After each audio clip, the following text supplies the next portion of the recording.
What's up, everyone? Welcome to the ESR. Chris Puckett joined by Solid Jake once again. Jake, why you look so bummed? Yo, man, I played the new Smash. I'm not that bummed, but You look kind of bummed. little disappointing. Little bit bummed, Jake. Little disappointing. Well, we got a lot to talk about today. Of course, we have more of your X Games highlights. Yesterday, we gave you kind of the top-level stuff, what went down in the bronze, as well as gold medal matches. What? Well, today, we're going to dive a little bit deeper, show some of the earlier rounds and some teams that you should look out for coming into Anaheim. Now, also, we have, of course, you did a Smash show last night after watching the Super Smash Bros. Invitational.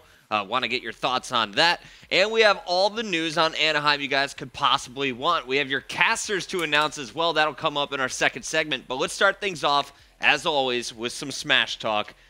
Jake, let's start it off with the conversation from last night. So, Super Smash Bros. Invitational, chance to see it for the Wii U for the first time. What were your initial impressions? So, I mean, overall, the show was amazing. I mean, they put on a great production. They rented out the Nokia Theater. They filled it out. They gave all the fans these booklets with different characters. Like, you know, if you like Pikachu, you could hold up the Pikachu and stuff. I don't know. It was pretty cool. Really good show. The stage was impressive. I was really happy with the production to see Nintendo do something like this.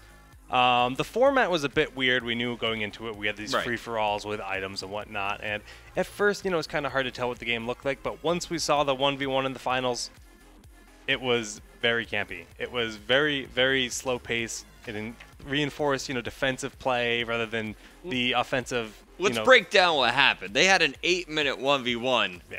And it drew. Like, they went to the time limit, and then instant sudden death where it's basically one hit and you're dead. Right. And to clarify, I mean, the two guys playing, Hungrybox is notorious for playing a very defensive style Jigglypuff in Melee, so he's one of the more defensive players. So based on that, maybe it's just the players that are actually playing in their play style showing through and going to the timer like that. But at the same time, I mean, the first ever 1v1 match we have in the game goes to timer. That's not the most exciting thing. And it's not for any money.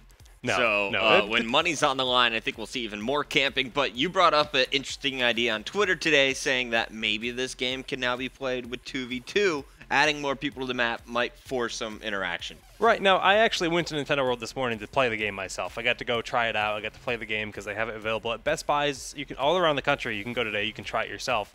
And it's at Nintendo World here in New York all week. But you know, based on the game, when you're on the ground, it's pretty quick. It's pretty fast paced. But when you're in the air, it's kind of slow.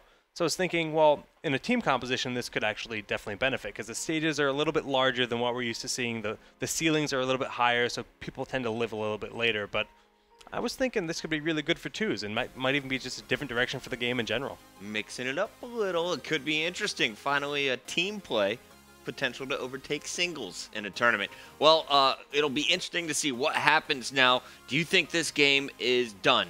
Is what we saw yesterday going to be the out-of-the-box final product? You know, they went and they talked to a lot of the players that they invited to come play out. They wanted feedback. They asked the guys, what can we do to make this more exciting, make it more fun? So they could go back to the drawing board and like really just tweaking numbers here and there, tweaking the lag when you dash back and forth and stop to make it so you can dash dance. Give more options for movement. That's really what they need to do, give more movement options. So there's a lot of little things it could do that would be just kind of across the board and little effort. From what I'm not a game designer, but from what I understand, I don't think it would be too difficult to do. So, who knows? We might see a completely different version of the game, 2 months from now. Who knows? All right. Well, we are going to see the old school version of the game at Anaheim. Of course, the Anaheim Pro Circuit is going to feature Melee. We're going back to the 06 days, playing on a GameCube, and we have a very special profile. I know you're a big fan of this guy, one of the best smashers from all of Europe. Who are we looking at today? So Armada is like the first international player to come out and be known as like one of the best. I mean, historically, North America was really dominant, and this guy made everyone look at Europe as a force, which is quite the thing to do.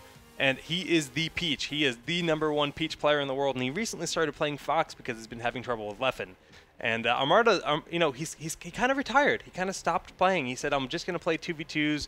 Maybe a little Project M. He didn't even enter singles at Apex this year, which was like a big statement after getting first place at Apex 2013. So he came to Apex, he didn't enter singles, and then Skatar was kind of like his return. And he kind of had he didn't win. He wanted to win, but he didn't place as well as he'd like. So this past weekend at Super Sweet, Armada actually took the tournament. He went home, came to Super Sweet, he beat Mewtwo King. He actually 4-stocked Mewtwo King. And he beat, they beat out Mango. He beat out a lot of good competition. So it's not like there were no good players. There was a very, very stacked tournament. He took it home. So Armada, of course, played really well in the European qualifier. So is he coming officially to Anaheim? He is definitely confirmed. I mean, he placed well in the European qualifier. I think he placed third. I'm sorry. He placed second. And he got top 5 at Skatar. So he got plenty of points. He's well beyond qualified. He is guaranteed. His flight is booked. He will be there. He will be there. Well, let's take a look at Armada, one of the best to ever come out of Sweden.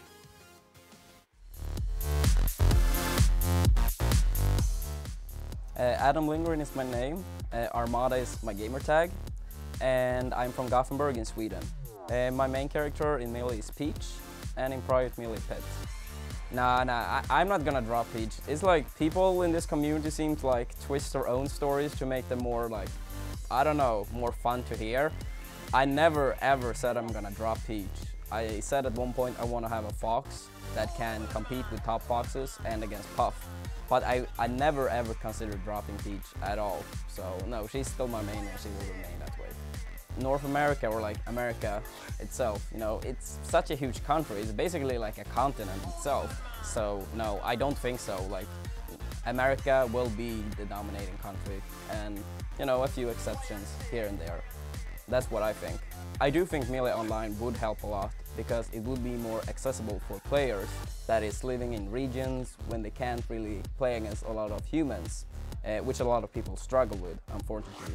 And it feels like it's more like that in Europe, maybe because it's not as popular and maybe because people are not as good.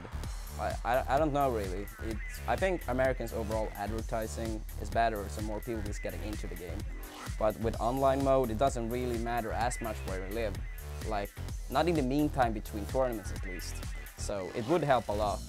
I'm very excited for MLG. Like, back in the MLG days, 2006 if I don't remember incorrectly, I was like in my early days of Melee. And when I was looking at those matches, I was like on my road to become one of the good players. And I always wanted to be, at MLG or something like that. And it was so many years ago, so I'm very excited to finally having Melee back into MLG and be there myself and compete. I do think it's very fun that Team Liquid, Cloud9, Curse, and all these teams are like picking up players. I think it's very huge for our game. We're not used to having these big teams coming in and helping promote our game even more. But in the future, I think they will compete against each other and the deals will be even better for the players. So I'm very excited about that as well. When I started to play Smash, it was because I loved the game. Back in 2005, Aniolo was my older brother. He told me oh, it will be a tournament in Melee, which already was my favorite game before I started to enter tournaments. So I started to play the game competitive because of love, and I will remain to play it because of that reason. Money is good, but I don't know, if you don't truly love a game, I don't think you can make it to the top. Empire Arcadia, my team, and then to my both brothers, Aniolas and Android, for always supporting me, both in Smash and in the rest of my life. So shoutouts to them. I will always see Mango as my true rival. It started that way at Genesis 1 and it will remain that way until we both stop playing this game, whenever that would be. Now when I'm in America, I will get the proper practice in, and I respect them all, but I'm not afraid of them. I'm coming strong for MLG Anaheim.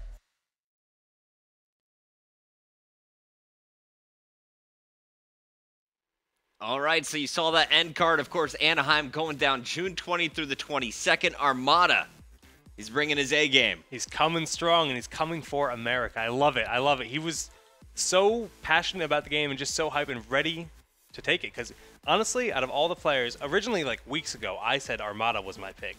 Now, after Skatar, PP looks just too good. PP, I'm kind of leaning towards PP, but honestly, between the two of them, they are way up there on my list, now, easily top 2. We did a Mango show yesterday, I believe, actually. Yep, we profiled Mango. So the Mango-Armada rivalry, talk to me a little bit more about this. Why is this such an exciting matchup every time these two players are in a tournament? It just goes back for such a long time, and that's kind of what made Armada what he is. The reason that Armada is considered to be so good was him dethroning Mango, essentially. Back at Genesis and Genesis 2, they kind of just had this back and forth rivalry with really, really, really intense games between the two of them. So, I mean, it really just comes down to like their history of just being in the grand finals against each other event after event after event. Now, is there any bad blood between these guys? Is it a friendly rivalry? How's this going to work out at Anaheim? There's a little bit of bad blood, but it's not as bad as it used to be. They've both become a lot more respectful. I'd say Armada and Leffen, there's more bad blood there. Nice. And is Leffen confirmed at this point for Anaheim? He is the only player who has not given me 100%. Not 100. Come on, Leffen. Yeah. Step your game up. Would love to have 2 Swedish players competing at the same tournament with all the best in America, as well as around the rest of the world. So, Anaheim, Smash, massive tournament. How many players do we have signed up right now? It's nearing that 300 mark. It's actually, I think it's going to be the biggest MLG Smash tournament in history, which is pretty awesome. And, oh my God, we're going to have the pools pretty soon. They are so stacked. I just can't wait to get those announced because I got a preview of, like, what we're probably looking at. I'm not going to spoil anything because we're going to talk about that soon. But, oh, no, I'm not going to say anything. It's just give me 2 players in the same pool. 2 players in the same pool. All right. We got, I believe, Armada and Leffen are – no, wait. They're opposite. I'm wrong. I'm not going to say it because I'm going to say the wrong thing. I'm going to make a mistake, all right? I'm going to make a mistake. You're a teaser, Jake. I'm sorry. We'll have that this week for sure. All right. I'm ready for this. I think we'll probably do it right here in ESR. Darn straight we will. All right. Well, that is going to do it for our Smash segment. Armada, once again, one of the players to watch coming into Anaheim. It's going to be a massive Smash tournament, already nearing 300 players signed up online. And the Smash community, notorious for not signing up online and signing up at the door. So I expect that number to skyrocket once we get out to California. Jake, before we go to the commercial break, anything else on Smash before we break down who's casting it? I mean, again, I just want to talk about, like, just E3 in general looks good, but let's focus on Melee. Melee looks amazing. We have Prague D1 and Wife. This is like the dream team of casters, honestly, the way they balance it out. I'm just pumped. Can't wait to get there. And our open bracket is just as stacked as our pools. Like, we were hyping up pools, but the open bracket's going to be very good too. So I like it. Guys, we're going to a quick commercial break. When we come back, we'll have the full list of casters that'll be casting all of the tournaments at MLG Anaheim, as well as the streams that you'll be able to watch all of the activity on. We'll be right back here on the ESR.